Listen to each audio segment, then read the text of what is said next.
Bismillahirrahmanirrahim. Assalamualaikum warahmatullahi wabarakatuh. Anak-anakku sekalian, selamat pagi. Kita jumpa kembali pada mata kuliah teori kosmetika pada hari ini. Nah, perkenalkan, Ibu adalah Apoteker Husnani MSc, yang mana merupakan dosen Akademi Farmasi Yarsi Pontianak yang sebelumnya diampu oleh Ibu Weni ya. Nah, Ibu ini melanjutkan mata kuliah kosmetik tersebut. Nah, di sini kita pada pertemuan ke-8 membahas tentang aspek mikrobiologis dan bahan pengawet kosmetik.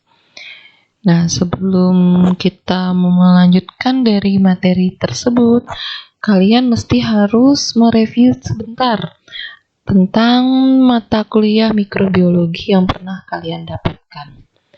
Oke, biar tidak bosan, silahkan kalian santai mendengarkan video dari Ibu ini ya, agar apa saja yang perlu kalian rangkum, kemudian kalian pelajari, itu harus mesti didengarkan baik-baik. Terima kasih, kita lanjutkan ke slide berikutnya.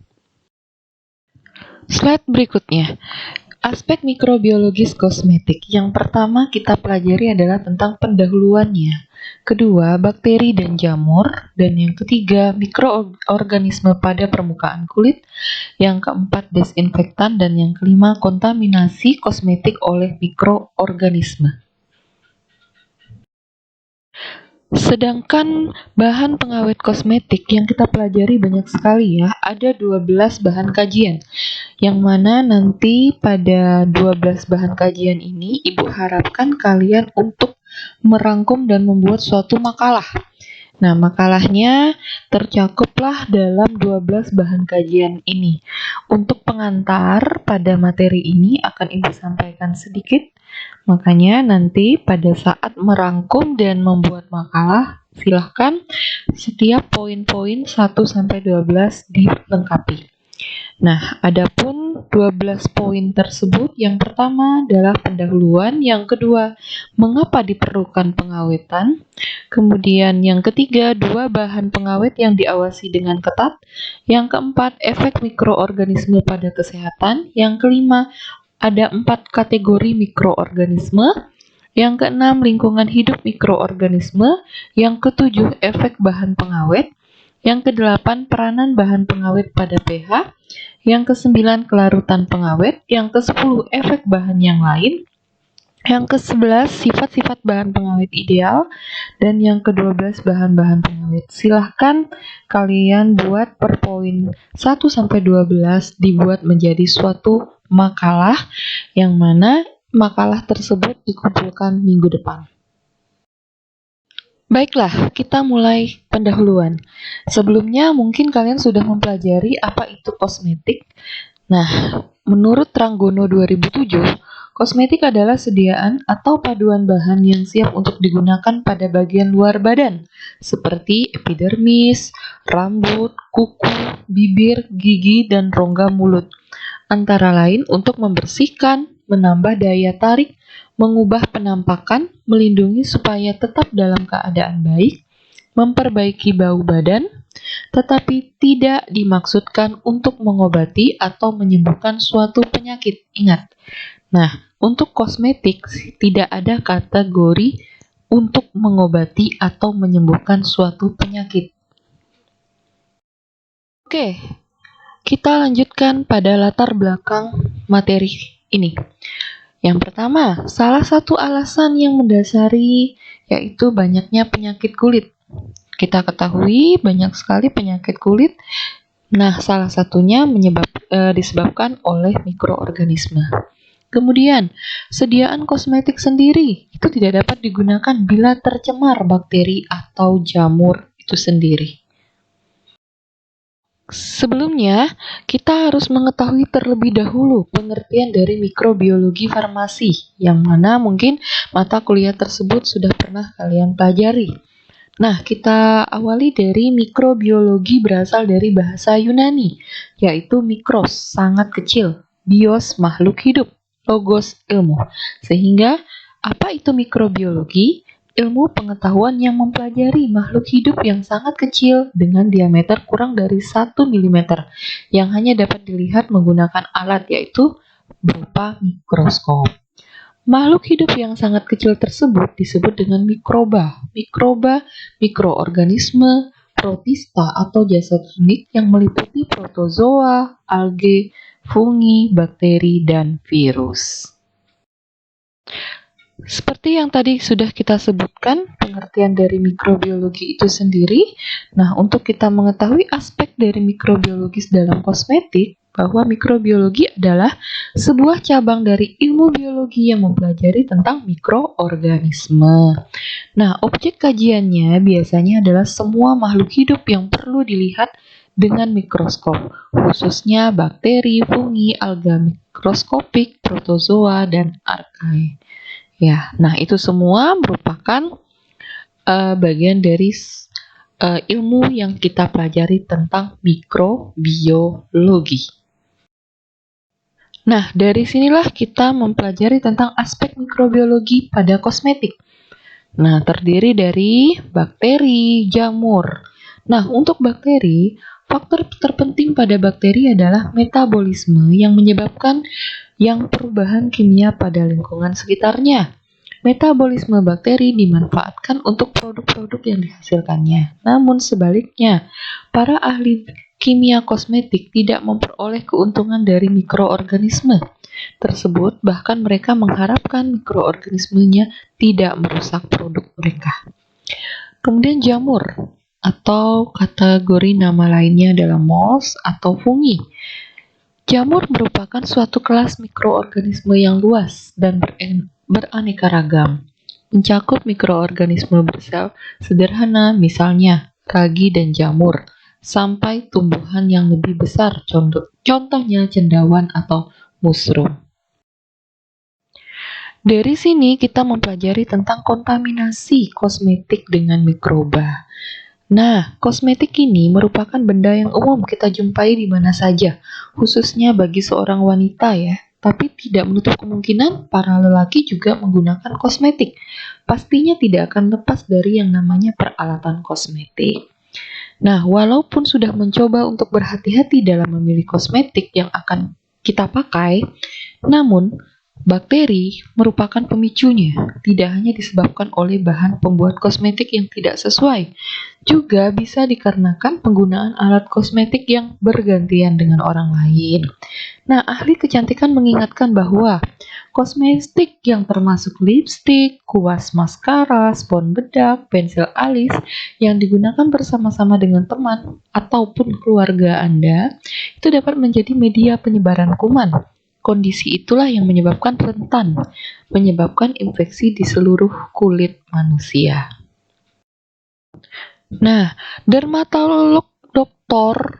Rasmi Sethi mengatakan bahwa kuas dan aplikator kosmetik dapat dengan mudah membawa bakteri dari orang yang satu ke satu yang lain. Bahkan wadah yang lembab dan gelap pun itu adalah tempat yang sangat cocok bagi bakteri untuk berkembang biak. Orang yang menderita masalah kulit seperti jerawat, komedo, itu harus sangat rajin merawat dan menjaga kebersihan kosmetik yang digunakannya. Maksudnya di sini bahwa kosmetik yang kalian gunakan itu minimal setiap hari dicuci, dibersihkan, sehingga tidak ada bakteri yang menempel pada kuas tersebut. Nah, kuas dan aplikator kosmetik dapat dengan mudah menjangkau daerah-daerah jerawat. Jika Anda berbagi dengan teman Anda yang berjerawat, bukan tidak mungkin Anda akan tertular. Nama juga bakteri ya. Bakteri itu sangat rentan sekali dan sangat cepat tertularnya, sehingga apabila ada satu pemakai berjerawat dan dipakai oleh orang lain, maka orang lain tersebut akan terkena jerawatnya. Nah, menggunakan kosmetik yang telah kadaluarsa itu juga dapat menyebabkan infeksi. Nah, jadi, pada kosmetik juga diperlukan adanya tanggal kadaluarsa, sehingga seseorang pengkonsumsi kosmetik harus hati-hati menggunakan kosmetik tersebut. Jika sudah kadaluarsa, lebih baik jangan digunakan lagi.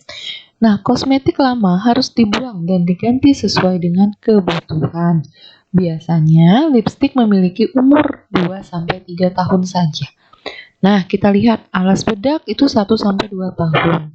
Sedangkan bedak 1-2 tahun, blush on 4-6 bulan, maskara 3-4 bulan, dan eyeshadow 3-6 bulan. Jadi, ada tanggal kadaluarsanya masing-masing yang memang harus kita ketahui. Nah, perlu kalian ketahui mikroorganisme atau jenis-jenis bakteri yang terdapat pada alat kosmetik. Nah, jadi kita jangan hanya tahu alat kosmetik saja, tapi ternyata pada alat kosmetik yang tidak pernah kita bersihkan itu bisa menyebabkan atau menimbulkan bakteri. Nah, bakteri apa saja yang ada pada kosmetik tersebut? Nah, di kategori ini akan Ibu sampaikan ada 2 bakteri. Ada bakteri Pseudomonas aeruginosa, ada bakteri Staphylococcus aureus. Mungkin pada waktu kalian mata kuliah mikrobiologi sudah mempelajari ini dan ada klasifikasi ilmiahnya ya. Nah, mungkin tidak perlu Ibu sebutkan, kalian bisa cek kembali, dilihat lagi pada sumber-sumber yang ada, apa saja klasifikasi ilmiah pada Pseudomonas aeruginosa, ini sudah terlampir di sini. Kemudian apa saja klasifikasi pada Staphylococcus aureus. Oke, tidak perlu ya. Oke, yang pertama, untuk bakteri Pseudomonas aeruginosa, perlu kalian ketahui dulu karakteristik dari bakteri tersebut. Mulai dari bentuknya. Bentuknya adalah batang dengan ukuran kurang lebih sekitar 0,6 kali 2 mikrometer. Nah, bakteri ini terlihat sebagai bakteri tunggal, berpasangan, dan terkadang membentuk rantai yang pendek. Nah, untuk Pseudomonas aeruginosa ini termasuk bakteri gram negatif. Nah, di mana kalian sebelumnya sudah ketahui ada gram negatif, ada gram positif.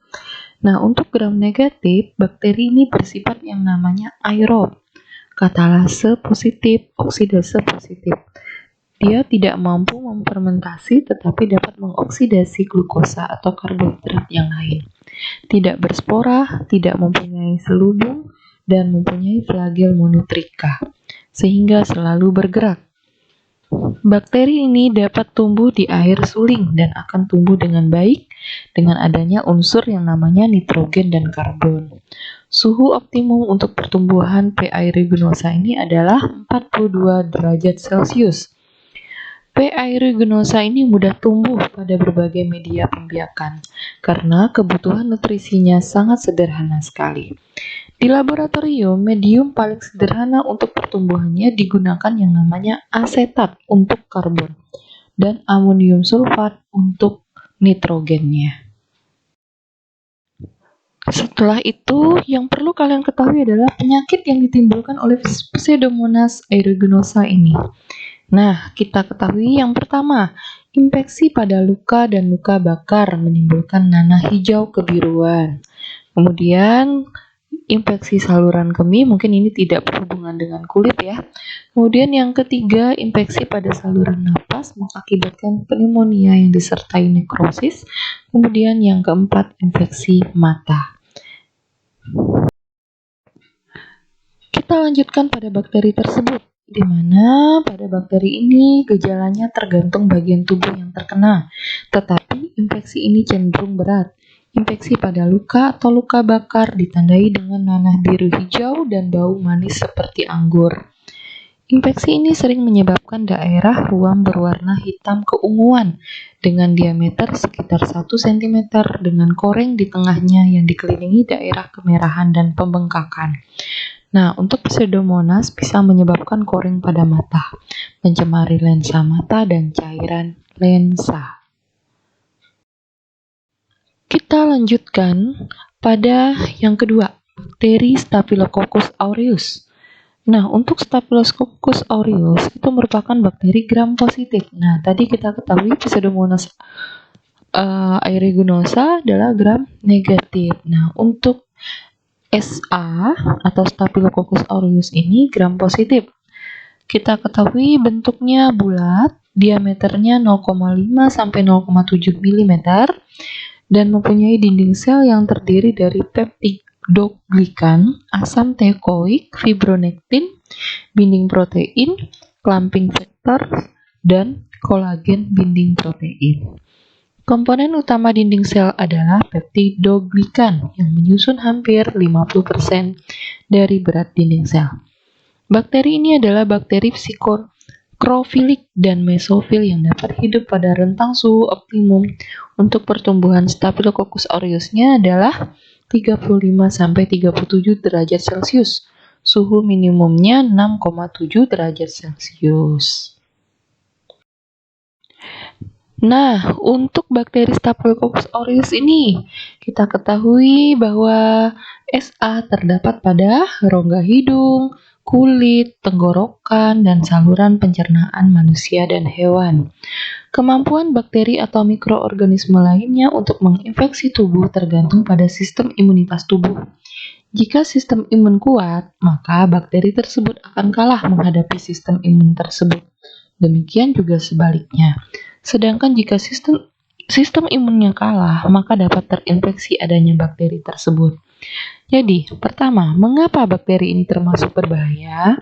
Karena bakteri jenis ini termasuk mudah dalam penyebarannya, di mana dapat masuk melalui jerawat, melalui make up yang pemakaiannya bergantian seperti yang sudah Ibu kasih tahu tadi ya sebelumnya, bahwa pemakaian yang bergantian di mana apabila salah satu sebelumnya berjerawat, maka yang menggunakannya juga akan terkena langsung menyebar, langsung menjadi jerawat melalui membran mata atau hidung dan lain sebagainya.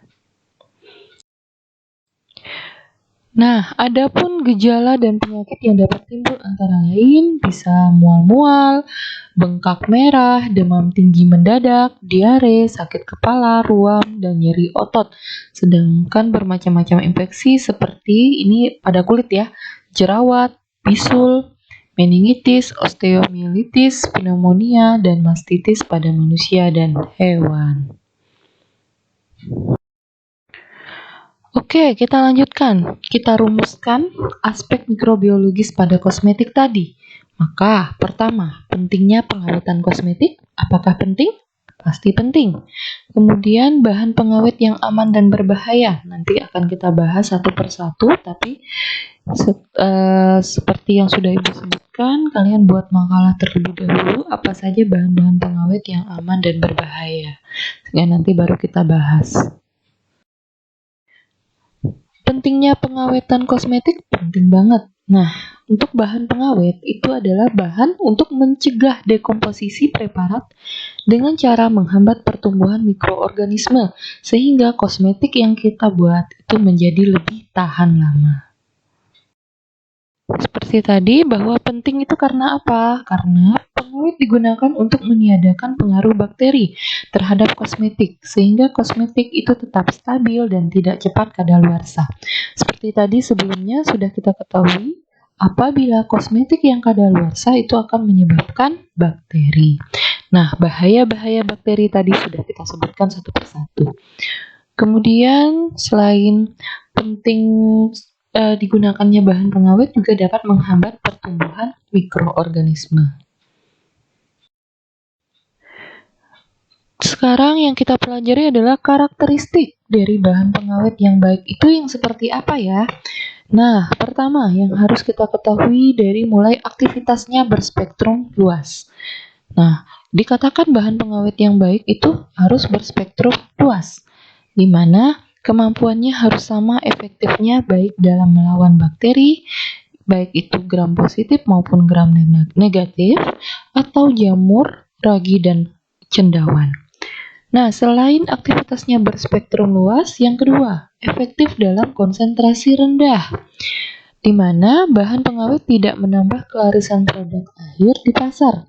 Kita ingin agar bahan pengawet itu berfungsi pada konsentrasi yang sangat rendah, sehingga bisa dikategorikan kosmetik yang kita buat itu sangat efektif. Kemudian yang ketiga, larut dalam air dan tidak larut dalam minyak. Maksudnya adalah bahan pengawet yang ideal itu harus sangat larut dalam air dan sepenuhnya tidak larut dalam minyak. Ini juga akan mencegah yang namanya migrasi ke dalam fase minyak dalam stabilitas jangka panjang. Sehingga kategorinya adalah stabilitas. Kita ketahui bahwa suatu kosmetika apabila itu stabil maka kadaluarsanya juga akan lama. Oke, kita lanjutkan. Selain yang 3 tadi ya, di sini karakteristik bahan pengawet yang baik stabil. Nah, stabil, bahan pengawet itu harus sepenuhnya stabil di dalam semua keadaan ekstrim yang bisa dijumpai selama pembuatan kosmetik, termasuk soal pH dan temperatur.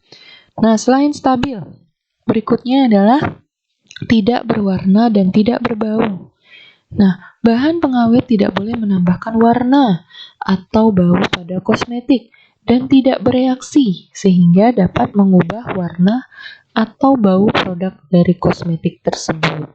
Nah, selain itu adalah harmonis. Yang dinamakan harmonis di sini, bahan pengawet itu harus harmonis atau dapat bekerja berdampingan dengan semua bahan yang digunakan.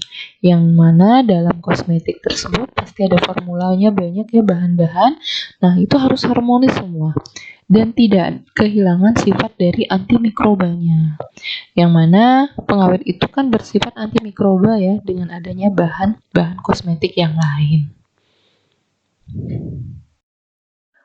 Oke, pasti di dalam lubuk yang paling dalam ya akan bertanya-tanya nih, apakah bisa berbahaya ya zat pengawet dalam kosmetik? Nah, kira-kira apa yang dalam pikiran kalian? Apakah memang kita pakai zat pengawet itu bisa berbahaya? Ya, jawabannya adalah penggunaan pengawet juga dapat menghasilkan efek yang tidak kita inginkan, yang dapat muncul baik setelah penggunaan pertama atau setelah setahun penggunaan kosmetik. Nah, pasti kita berpikir kembali yang seperti apa efek-efeknya. Boleh kalian cari di berbagai sumber apa saja efek-efek dari bahan pengawet yang ada. Nah, di sini salah satunya efek ini dapat berupa iritasi ringan pada kulit untuk aktivitas estrogenik, serta kemungkinan berpotensi menimbulkan tumor. Nah, nama juga efek samping ya. Kita ketahui efek samping itu bisa timbul, bisa tidak. Tapi yang jelas coba dicari kembali bahan-bahan pengawet yang berbahaya seperti apa, seperti yang sudah ada kategori bahan kajian yang keberapa tadi itu ya. Nah, dikatakan ada 2 bahan pengawet yang sangat perlu, bukan perlu lagi ya, yang sangat perlu diawasi. Silahkan kalian cari seperti apa dan apa efeknya. Dari pembahasan tadi, maka dengan demikian pemilihan pengawet harus menjamin tidak adanya efek samping sementara, serta memenuhi persyaratan menjamin tidak adanya bakteri. Yang jelas bahwa peranan penting dari bahan pengawet itu, dia menjamin tidak adanya bakteri. Tidak memungkinkan bahwa dia juga akan menimbulkan bakteri. Kita lanjutkan.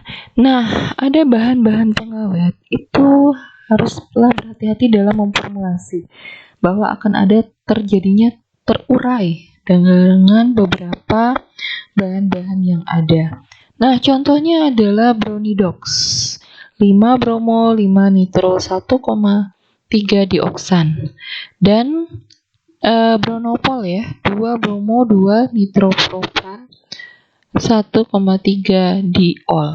Nah, dia itu dapat terurai nitrosasi membebaskan agen yang dapat bereaksi dengan amina alifatik. Nah, harus hati-hati dalam memformulasi suatu kosmetik yang mana ada amina alifatik seperti dienolamin, DEA, dan TEA, triethanolamin. Yang paling sering kita gunakan adalah triethanolamin dan MEA, monoethanolamin, yang umum ditambahkan ke dalam sampo dan produk kebersihan lainnya. Nah, untuk membentuk nitrosamin karsinogenik yang mudah diserap melalui kulit. Nah, jadi dia akan mudah terurai. Baiklah, kita langsung ke kesimpulan. Perlu kalian ketahui ini adalah rangkuman dari semuanya, tapi yang terpenting adalah tugas kalian untuk merangkum apa yang sudah Ibu sampaikan untuk pada hari ini. Cukup yang kalian rangkum adalah tentang aspek mikrobiologis kosmetik. Nah, untuk minggu depan yang kalian rangkum adalah bahan pengawet. Sehingga ada 2 kategori bahan kajian yang perlu kalian rangkum. Nah, untuk minggu depan selain merangkum bahan kajian, yang paling terpenting adalah membuat makalah dari 1 sampai 12 poin yang sudah Ibu sampaikan sebelumnya. Nah, untuk kesimpulan pada hari ini, yang pertama, mikrobiologi. Kita ketahui mikrobiologi adalah sebuah cabang dari ilmu biologi yang mempelajari mikroorganisme. Nah, pengawet yang digunakan untuk meniadakan pengaruh bakteri terhadap kosmetik sehingga kosmetik tetap stabil dan tidak cepat kadaluarsa.